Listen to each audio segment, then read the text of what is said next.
नमस्कार।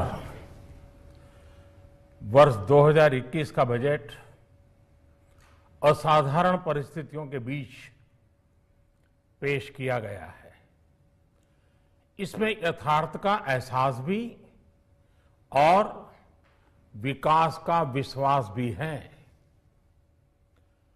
कोरोना ने दुनिया में जो प्रभाव पैदा किया, उसने पूरी मानव जाति को हिलाकर रख दिया है। इन परिस्थितियों के बीच आज का बजट भारत के आत्मविश्वास को उजागर करने वाला है और साथ ही दुनिया में एक नया आत्मविश्वास भरने वाला है।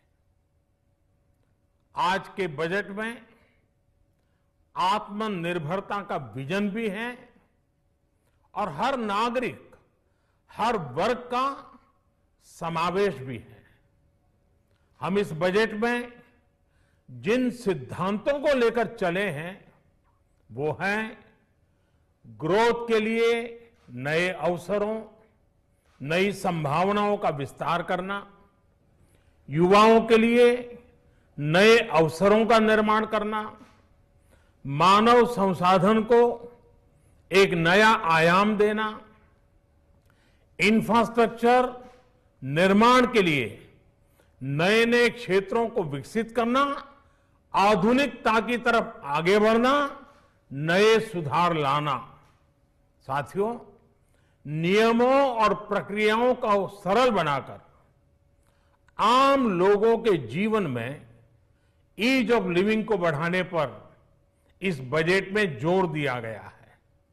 ये बजट इंडिविजुअल्स, इन्वेस्टर्स, इंडस्ट्री और साथ ही इंफ्रास्ट्रक्चर सेक्टर में बहुत सकारात्मक बदलाव लाएगा। मैं इसके लिए देश की वित्त मंत्री निर्मला जी को और उनके साथी मंत्री अनुराग जी और उनकी टीम को बहुत बहुत बधाई देता हूं। साथियों, ऐसे बजट देखने को कम ही मिलते हैं जिसमें शुरू के 1-2 घंटों में ही इतने सकारात्मक रिस्पांस आए। कोरोना के चलते कई एक्सपर्ट्स ये मानकर चल रहे थे सरकार आम नागरिकों पर बोझ बढ़ाएगी, लेकिन फिस्कल सस्टेनेबिलिटी के प्रति अपने दायित्वों को ध्यान में रखते हुए सरकार ने बजट साइज बढ़ाने पर जोर दिया। हमारी सरकार ने निरंतर प्रयास किया है कि बजट ट्रांसपेरेंट होना चाहिए। मुझे खुशी है कि आज अनेक विद्वानों ने इस बजट की ट्रांसपेरेंसी की सराहना की है।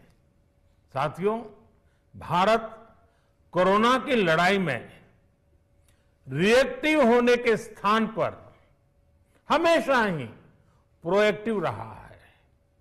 चाहे वो कोरोना के काल में किए गए रिफॉर्म्स हो या फिर आत्मनिर्भर भारत का संकल्प, इसी प्रोएक्टिवनेस को बढ़ाते हुए आज के बजट में भी रिएक्टिव का नामो निशान नहीं है।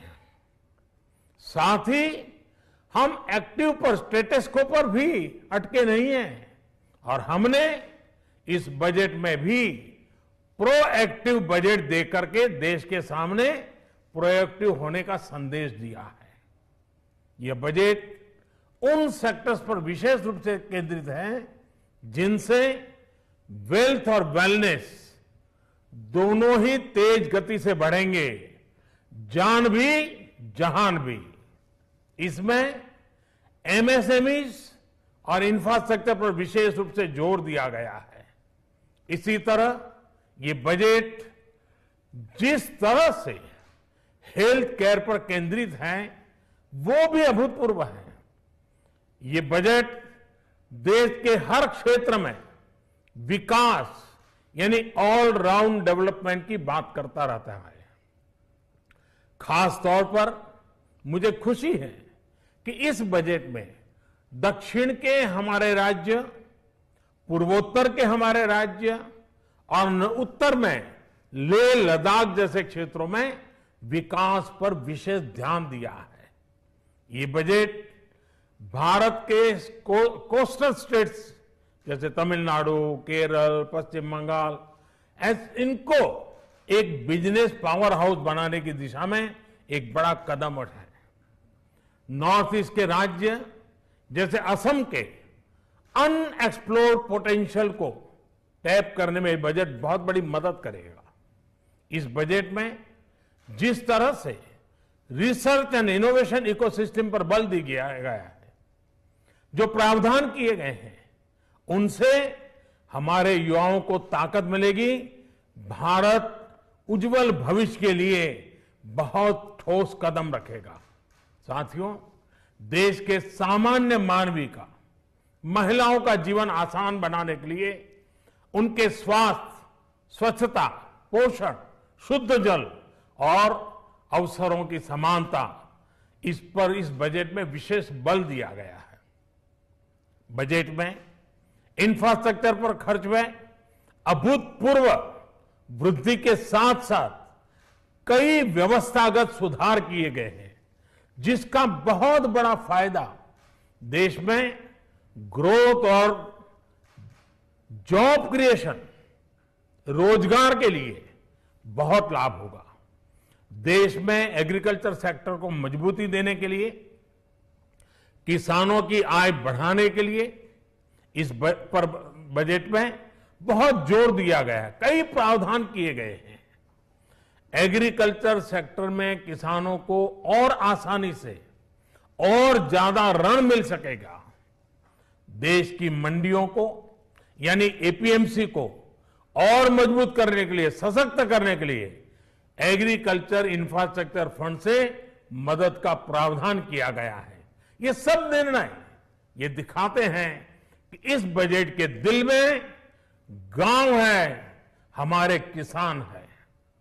एमएसएमई सेक्टर को गति देने के लिए, रोजगार के अवसर बढ़ाने के लिए इस बार एमएसएमई सेक्टर का बजट भी पिछले साल की तुलना में 2 गुना से ज्यादा कर दिया गया है। साथियों, ये बजट आत्मनिर्भरता के उस रास्ते को लेकर आगे बढ़ा है जिसमें देश के हर नागरिक की प्रगति शामिल है। ये बजट इस दशक की शुरुआत की एक मजबूत नींव रखने वाला बजट है। सभी देशवासियों को आत्मनिर्भर भारत के इस महत्वपूर्ण बजट के लिए मैं बहुत बहुत शुभकामनाएं देता हूं। फिर से एक बार वित्त मंत्री जी और उनकी टीम को बहुत बहुत अभिनंदन करता हूं, धन्यवाद करता हूं।